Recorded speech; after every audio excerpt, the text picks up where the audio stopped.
Hello student, welcome to Shivam study knowledge channel. कैसे हैं आप सभी स्टूडेंट। आज के इस वीडियो में हम क्लास 12 नागरिक शास्त्र 2025 बोर्ड एग्जाम के लिए न्यू सिलेबस हम लेकर आए हैं। यहाँ पर देखिए स्टूडेंट, न्यू सिलेबस 2025 बोर्ड का है ये।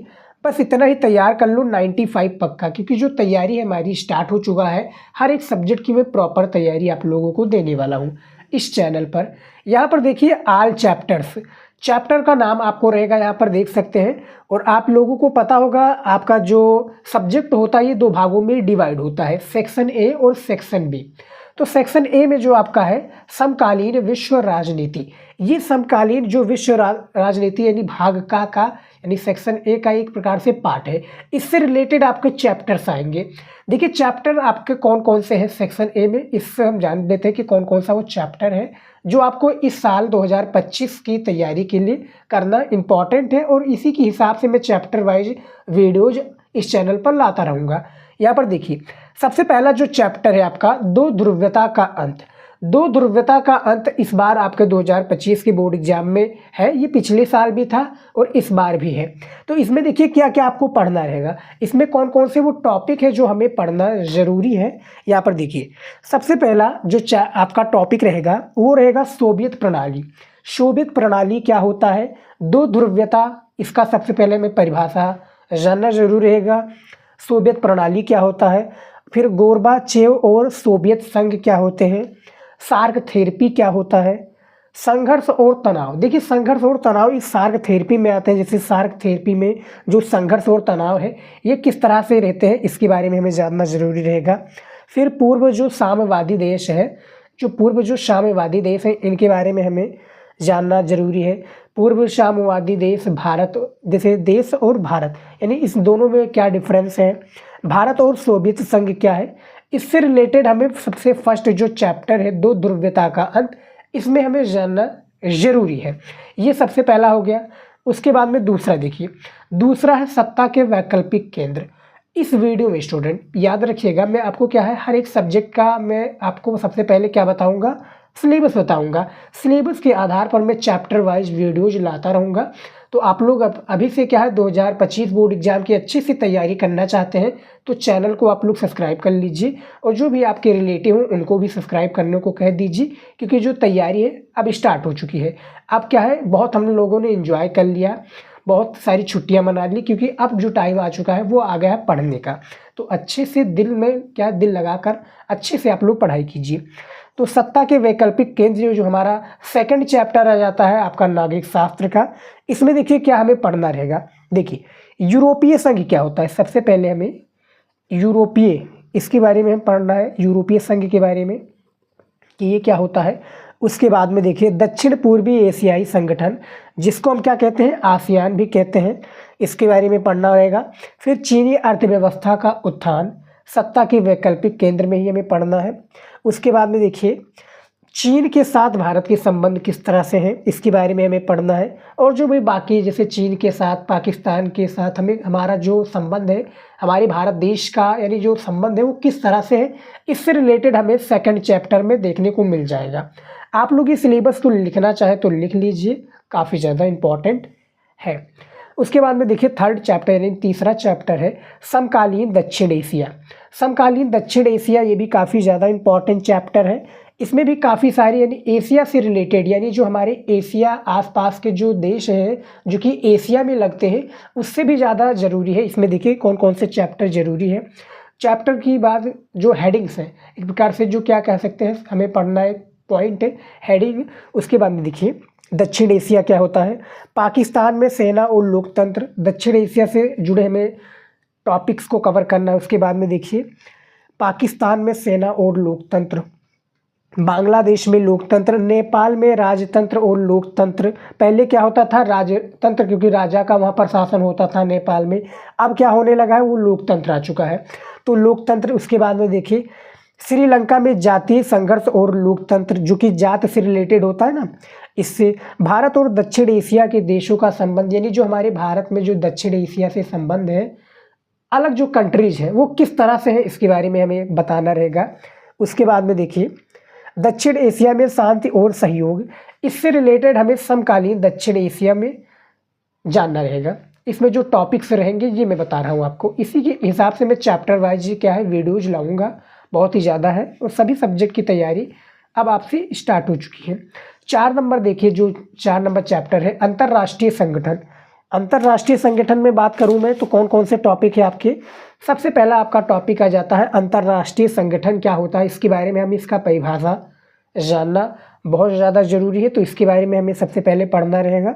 उसके बाद में संयुक्त राष्ट्र संघ, ये क्या होता है, संयुक्त राष्ट्र संघ के बारे में भी बहुत ज़्यादा ज़रूरी है जानना।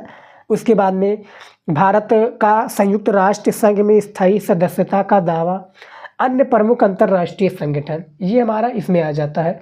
5वां आ जाता है समकालीन विश्व में सुरक्षा। समकालीन विश्व में सुरक्षा, जैसे समकालीन वो दक्षिण एशिया था, यहाँ पर विश्व की सुरक्षा की बात हो रही है, तो यहाँ पर सुरक्षा का परिभाषा सहयोग मूलक सुरक्षा, खतरे का नई स्रोत, भारत की सुरक्षा रणनीति, इसके घटक, यानी भारत का जो सुरक्षा रणनीति है वो किस तरह से है समकालीन विश्व में, इसके बारे में भी जानना जरूरी है। 6 नंबर चैप्टर है पर्यावरण और प्राकृतिक संसाधन। ये भी काफ़ी ज़्यादा इंपॉर्टेंट चैप्टर है और इससे भी काफ़ी क्वेश्चंस जो है आपके बोर्ड एग्जाम में पूछे जाते हैं। तो इसमें जो मैं बात करूं तो आपका पर्यावरण से रिलेटेड आपका रहेगा कि पर्यावरण किसे कहते हैं, पर्यावरण जागरूकता, जो कि लोगों में जागरूकता, साक्षी संपदा, ग्लोबल वार्मिंग और क्योटो प्रोटोकॉल। क्योटो प्रोटोकॉल के बारे में आपने पढ़ा होगा। पर्यावरण के संबंध में भारत का मत क्या है, पर्यावरण आंदोलन किसे कहते हैं, निर्जन वन क्या है, और संसाधनों की भू राजनीति क्या है। इनमें ये टॉपिक्स आपके रहेंगे जो कि मैं कवर कराऊंगा आपको चैप्टर वाइज। उसके बाद में देखिए यहाँ पर 7वां नंबर है वैश्वीकरण।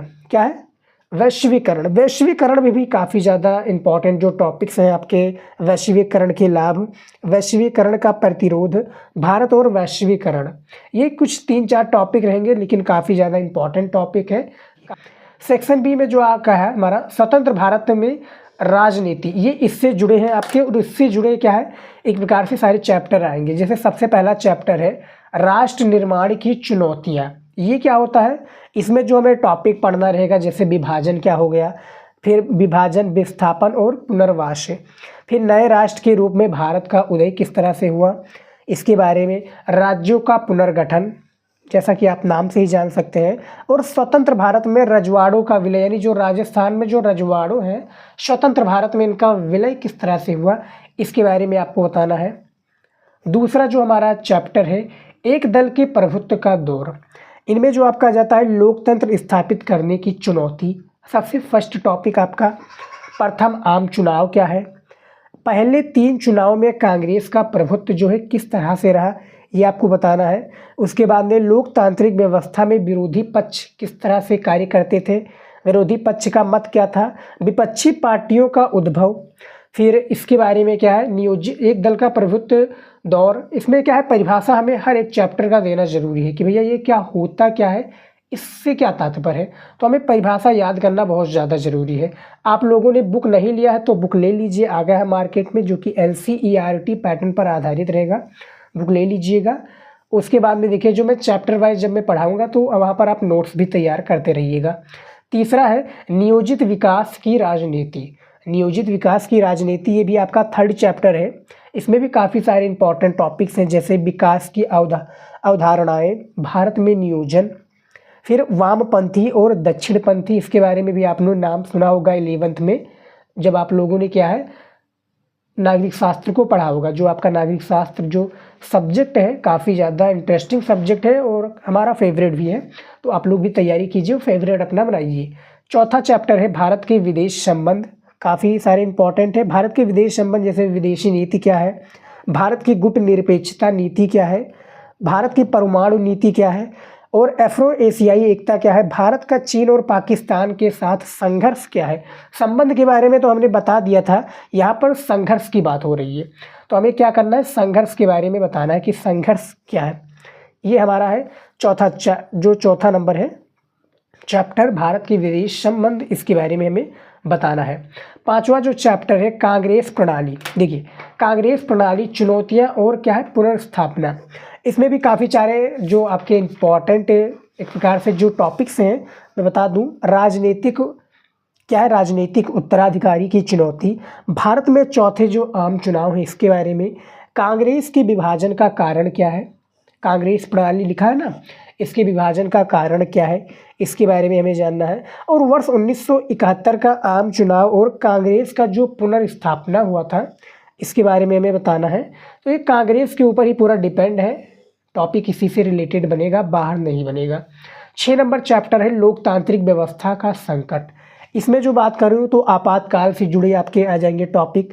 आपातकाल की आर्थिक परिस्थितियाँ क्या थी, आपातकाल के समय राज्यों में आंदोलन कौन सा था, इससे रिलेटेड हमें 6 नंबर में चैप्टर में पढ़ने को मिलेगा।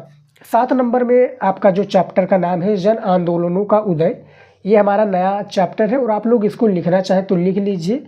हालांकि जो नया बुक होगा उसमें सारी चीज़ें दी होंगी। तो जन आंदोलनों का उदय भी देख लीजिए। इसमें क्या है, जन आंदोलन का आशय क्या है, भारत में दल आधारित आंदोलन क्या होता है, स्वयंसेवी संगठन क्या है, इससे जुड़े आपका टॉपिक रहेगा। 8 नंबर जो आपका चैप्टर है ये है क्षेत्रीय आकांक्षाएं। क्षेत्रीय आकांक्षाएं में जो टॉपिक है इसकी बात मैं करूं तो क्षेत्र और राष्ट्र से जुड़े आ जाएंगे। फिर समाहार और राष्ट्रीय अखंडता, ये क्या होता है, इससे जुड़े आ जाएंगे। यानी अखंडता, राष्ट्रीय अखंडता से क्या तात्पर्य है, इससे जुड़े आपके क्वेश्चंस आ जाएंगे, इससे जुड़े आपके टॉपिक्स आ जाएंगे। और टॉपिक से ही क्वेश्चंस बनते हैं, क्वेश्चन आंसर बनते हैं, आप लोगों को पता होगा।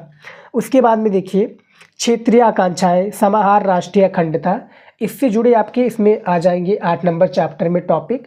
लास्ट में जो हमारा चैप्टर बचता है भारतीय राजनीति नए बदलाव, इसमें जो मैं टॉपिक की बात करूं तो काफ़ी सारे टॉपिक हैं इसमें, जैसे भारतीय राजनीति में बदलाव, 1990 का दशक, फिर गठबंधन का युग और कांग्रेस का पतन, इसके बारे में मंडल आयोग क्या होता है, फिर सांप्रदायिकता, धर्मनिरपेक्षता एवं लोकतंत्र, भारतीय राजनीति में नए सहमति का उदय, ये सारी चीज़ें भारतीय राजनीति नए बदलाव में हमें देखने को मिल जाएगा। तो ये भी आपके इम्पॉर्टेंट चैप्टर हैं। हालांकि देखा जाए तो इसमें क्या है, सेक्शन बी में यानी पार्ट 2 में हमारा 9 चैप्टर बनता है, सेक्शन ए यानी पार्ट 1 में हमारा 7 चैप्टर है। तो ये काफ़ी सारे इंपॉर्टेंट चैप्टर है। अब मैं बात करता हूँ बोर्ड एग्जाम में जो क्वेश्चन आएंगे वो किस तरह से आएंगे, कितने नंबर का एक क्वेश्चन होगा, और जो 100 नंबर का हमारा पूर्णांक होता है, 100 नंबर का हमारा पेपर होता है नागरिक शास्त्र का, तो वो किस तरह से एक प्रकार से फिल होगा, जो कि क्वेश्चन से होंगे। तो देखिए बहुविकल्पीय प्रश्न, 10 बहुविकल्पीय प्रश्न आपके पेपर में पूछे जाएंगे, जो कि 1 नंबर का प्रत्येक एक प्रश्न होगा, यानी एक क्वेश्चन आपका पूछा गया है तो वो 1 नंबर का होगा। तो यहाँ पर क्या है, मैं 10 नंबर दिलाकर वो जाएगा। फिर अति लघु उत्तरीय प्रश्न की बात करूँ तो मैं 10 क्या है आपका अति लघु उत्तरीय प्रश्न 10 पूछे जाएंगे, जो कि 2 नंबर का होगा। एक प्रश्न आपका 2 नंबर होगा तो यहाँ पर 20 नंबर इसमें भी मिल जाएंगे आपका।